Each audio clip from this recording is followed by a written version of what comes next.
I think let's take this, the high culture route, folks, for a little bit. And don't worry, you're not going to have to sing along again. That portion's over.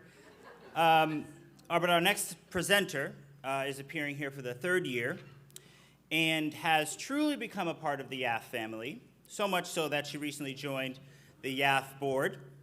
Reading a poem that she wrote especially for YAF, it's my thrill to present the 2020 Boston Youth Poet Laureate, Alondra Bobadilla.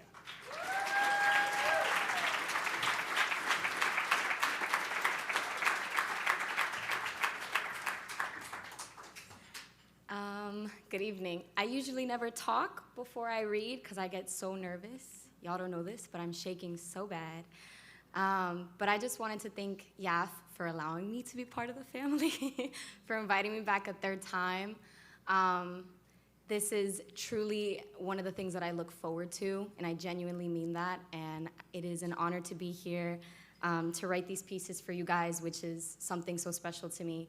And to be part of the board, which is like crazy, and be part of YAF in a very different way. This poem is titleless. As a young child, you imagine, what can I be?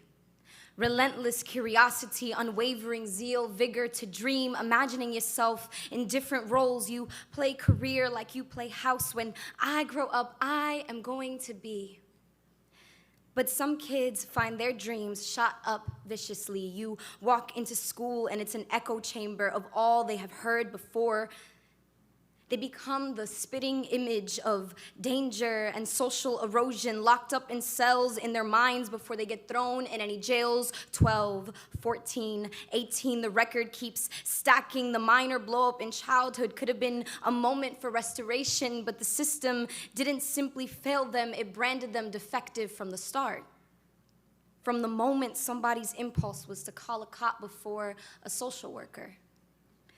Recognizing systemic failures does not equal the justification of individual bad actions, as some like to say. It's holding institutions accountable for being more like funnels into prison instead of pathways to renovation, filtering promise and purpose and leaving only ashes. You don't need to tell the kid they aren't worth anything when their face pressed up against the floor is enough to send the message. If you could put a system on trial, all these institutions would have been locked up for a while. For what crime? First-degree murder. Of every other outcome the kid could have had, sometimes I think it's just to sell the narrative of strive and struggle. Prove true the age-old American folktale that if you just pull yourself up by the bootstraps, that alone will be enough. And just because one or two prove the system wrong doesn't justify the sin. These institutions that use the skin color of these kids on inclusion posters have deepened the abyss that they can't find the light to get out of. As a grown adult, you hung your degree on the walls and decorated your heart with accolades. You did all the student clubs. You painted all the pictures of success. And imagine doing all of this just to be told they won't give you the job because of a felony charge. But you were an adult. 18. 18 means prefrontal cortex development isn't complete. Can the scales really be even if accountability is only expected of the students and not of the caseworker who hasn't checked in for months? Or for the teacher who knew the struggle and still pushed the kid to their edge on purpose? Or for the laws that favor a trap separating families left and right? When the numbers have faces, you pound the floor in confusion. Why does the same story keep reproducing if justice only sees without color? Then justice has forgotten its origins. So much rhetoric and philosophy just to see children as enemies. I wish people would believe the things they speak and study. I can't count how many kids have told me, is it even worth trying if I know where I'm going? Is it pessimistic thinking or systemic destiny?